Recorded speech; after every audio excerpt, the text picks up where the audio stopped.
Hey again everyone, so today I'm going to be reviewing Dark Parties by Sara, and I'll start by reading the back of the book. Never keeps a list of the missing, people like her grandmother who have vanished, the people that everyone else pretends never existed, in a world isolated by the protector sphere, a dome which protects but also imprisons. Niver and her friends dream of freedom, but a forbidden party leads to complications. Suddenly Niver's fallen for her boyfriend, uncovering secrets and lies that threaten to destroy her world, and learning the horrifying truth about what happens to the missing. Okay, so this is a major new title for a new YA publisher, and that's Indigo. And they sent this to me because I was dying to read this, so I want to say a huge thank you to them. And the cover is gorgeous, this grey and this red dress. If you've seen my videos before, you'll know that I am starting to have enough of girls in dresses, but this one is really beautiful. And this doesn't come out until the 20th of October, so I've been dying to get this review up. I read this about 2 weeks ago. I just haven't got the review out, and every time I've gone to type a review, I just get a mental block and just can't do it. So, yeah. Okay, so this is a dystopian, and the founders of the protector sphere said that they needed to shut themselves off from everything else because otherwise they'd die. It's for their own protection, basically. And so they have this electrified dome, basically. Think the Simpsons movie, okay? They have this electrified dome to protect everyone and keep everyone safe, but the problem is everyone isn't safe. They're dying out, basically, because food is going, and like obviously they're getting closer and closer related, and people that defy them in some way, this government, somehow end up missing. And I think, I'm not sure how you say her name, I'm not sure if it's Neva or Neva, Neva.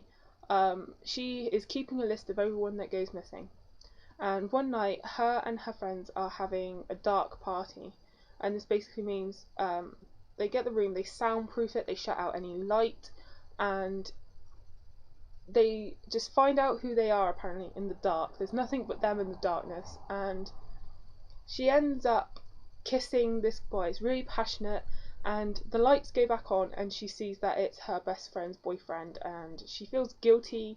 Well, she has a boyfriend as well, but what they want to do is they want to get rebels together, basically, that want to fight this protector sphere and get it down. And some of them leave, and because it's scary, obviously, trying to take on all these people and get the dome taken down. But some stay and they want to fight to basically live outside. But when some of them get caught, strange things happen to these girls. They get taken away, and it takes a sort of sinister and dark turn. I did like the overall plot of the book.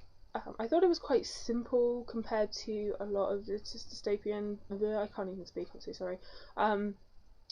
Quite simple compared to other dystopians. It wasn't hard to follow, and it was kind of scarily realistic. You could see something like this happening, like saying they're going to protect you, shut yourselves off from everyone else. It's a very realistic type of dystopian. You could envision it happening. Basically, it's not out of this world. Never's dad works for this government. Basically, he is in charge of their history, but he's not actually documenting it. He's basically doctors it. It's not truly recording history.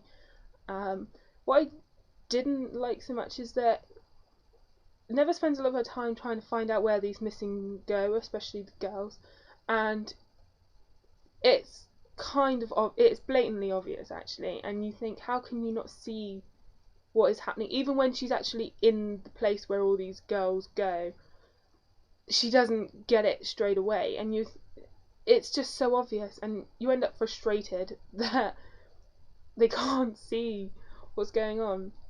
As to the romantic elements of the book, I didn't like it at all. Braden is her best friend's boyfriend, but you know something's not quite right, but she keeps being drawn to him, and her friend doesn't know. Well, she does find out. and I didn't like that aspect of the book at all. I just no, I didn't think it worked. It was different from a lot of other like the romance elements in these books, but I didn't like it at all. And as well, her best friend, I can't remember her name. I've got to try and find out what her name is. I can't even remember her name.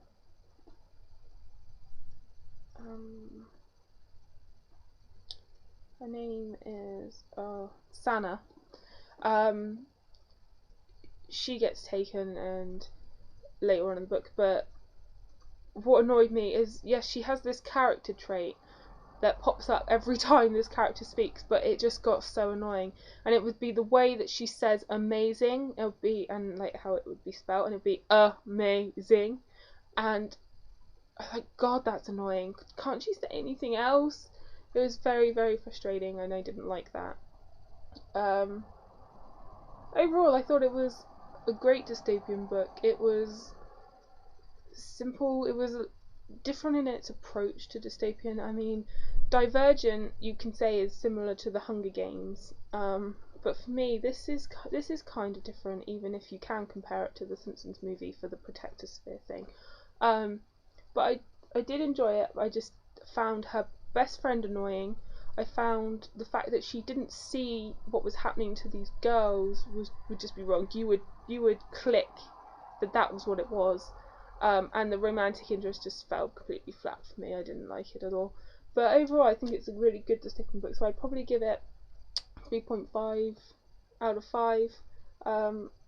Yeah, I enjoyed reading it. It was a fast-paced dystopian, and I got it read in like 2 days.